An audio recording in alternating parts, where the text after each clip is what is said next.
Apple iPhone users, make room. Samsung's next flagship, the Galaxy S23 Ultra, is launching in February 2023. To Qualcomm, the new platform's upgraded design in the form of a new hexagon processor helps speed up AI-intensive tasks like translation and camera functionality.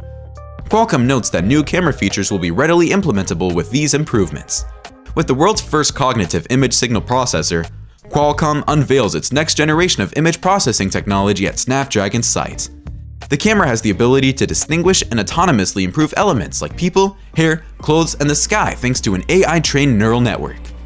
Qualcomm has increased support for innovative sensors like the Samsung's 200-megapixel ISOCELL HP3, leading to collaboration between the two firms.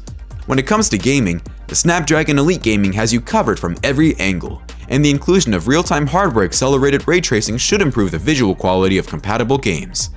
In comparison to the 8 Gen 1, the Adreno GPU is up to 25% faster, and the Cryo CPU is up to 40% more efficient. It will also help with battery life, although the S23 Ultra will possibly ship the same battery size as the S22 Ultra, but more on that later. In addition to real-time head tracking, Snapdragon Sound now supports lossless 48 kHz files for its spatial audio. The second generation will include improvements to connectivity and security. The second generation Snapdragon 8 will use AI to improve 5G download speeds, latency, coverage, and power consumption. Snapdragon Secure protects everything, so for instance, it can determine if someone is watching over your shoulder and lock the screen if it believes you've abandoned.